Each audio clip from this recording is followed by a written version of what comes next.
বাংলাদেশের প্রত্যেকটা পরিচালকের চেয়ার কিন্তু নড়বড়ে, যেখানে টাকা ইনভেস্ট করতে কোনো ভয় কাজ করেনি। এখানে রীতিমতো নিজের একটা তকমা লাগে, কারণ সিনেমার ভেতরে যা কিছু রাখা হয়েছে, ও মাই গড, এই ইতিহাস দেখে বাংলাদেশের বাঘা বাঘা বড় বড় পরিচালকেরও কিন্তু মাথা নষ্ট হয়ে গেছে ভাই। তাদের নিজের চেয়ারও কিন্তু নড়বড়ে হয়ে গেছে এই বরবাদ সিনেমার এতটুকু টিজারে। তাহলে ভাবেন, যদি পুরো সিনেমাটি আগামী রোজার ঈদের দিন মুক্তি পায়, তাহলে দেখার পরে তাদের কি হবে। মানে বিষয়টা এরকম হয়ে গিয়েছে, এই প্রথমবার বাংলা চলচ্চিত্রের ইতিহাসের বিশাল বড় সাক্ষী হতে যাচ্ছে এই বরবাদ সিনেমাটি।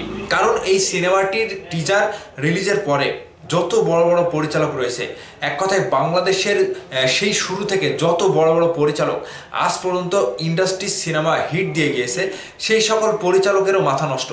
মানে সবাই অবাক হয়ে গিয়েছে যে একটা নাটকের পরিচালক উঠে আসার পরে কি করে ফেললো।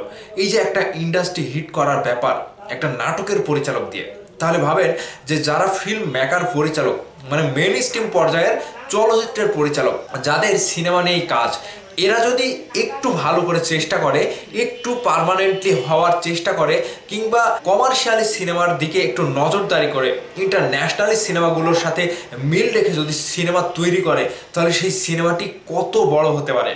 আজকে এই বরবাদ সিনেমাটি নিয়ে যারা নাটক থেকে কাজ করে, যারা পরিচালকের সাথে কাজ করে, তাদেরকে আমি মানে শুভেচ্ছা জানাতে দেখলাম না। আর এই যে আগামী রোজার ঈদে এই ইন্ডাস্ট্রি হিট করার যে একটা তকমা, কিংবা বাংলাদেশের ইতিহাসে, সিনেমার ইতিহাসে তুফান গিয়েছে, প্রিয়তমা গিয়েছে, দরদ গিয়েছে, রাজকুমার গিয়েছে, কিন্তু এই বরবাদের বেলাতে ঠিক বিষয়টা ভিন্ন।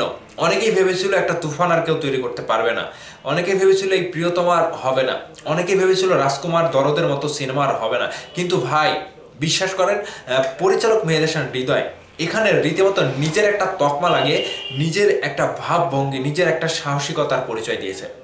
যেখানে টাকা ইনভেস্ট করতে কোনো ভয় কাজ করেনি, যেখানে টাকা ইনভেস্ট করার পরে তারা ভয় পায়নি একটুও যে এই সিনেমার পিছনে এত টাকা খরচ করছি, এই টাকাগুলো তুলতে পারবো কিনা। মানে তাদের সাহসটা এরকম ছিল, তাদের উদ্যমটা এরকম ছিল, আত্মবিশ্বাসটা এত প্রখর ছিল যে শাকিব খানকে নিয়ে সিনেমা করছে বরবাদ, এবং এই বরবাদ এত রকমের ভায়োলেন্স, এত বড় একটা মানে ভেঞ্চার্সের ছবি।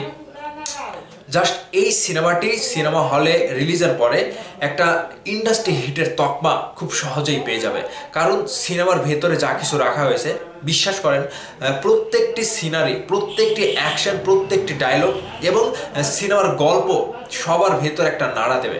আমি আগে বলেছিলাম, বাংলাদেশের প্রত্যেকটা পরিচালকের চেয়ার কিন্তু নড়বড়ে, বাঘা বাঘা পরিচালকের চেয়ার কিন্তু নড়বড়ে করে দিয়েছে এই বরবাদ সিনেমাটি। মানে এই টিজারটা রিলিজের পরে সকলের মাথা নষ্ট। প্রত্যেকটা সিনেমার জগতের মানুষ যত রয়েছে, যে বরবাদের টিজারে যা কিছু দেখানো হয়েছে, সেটা আসলে একটা ভিন্ন একটা ইতিহাস তৈরি করার মতো ব্যাপার।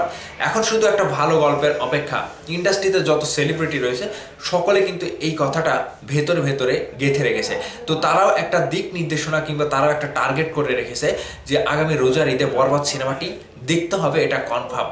তো ভাই ব্রাদার্স, ইতিহাসের সাক্ষী নিয়ে বাংলা চলচ্চিত্রের এই যে ইতিহাস, এত বছরের ইতিহাস, এই ইতিহাসকে একবারে পাল্টে দিতে আসছে আগামী রোজার ঈদে শাকিব খান বরবাদ সিনেমাটি নিয়ে। তো এই যে বাংলা চলচ্চিত্রের যে একটা ধারাবাহিকতা, কমার্শিয়াল একটা ব্যাপার, ইন্ডাস্ট্রিতে ইন্টারন্যাশনালি একটা তকপা লাগানো, এটা শুধু শাকিব খানই পারে। তা আবারও প্রমাণ করে দেবে ইতিহাসের সবচেয়ে বড় সাক্ষী হিসেবে বরবাদ সিনেমাটি। ব্রাদার্স, আপনারা প্রস্তুত তো আগামী রোজার ঈদে বরবাদ সিনেমাটি দেখার জন্য?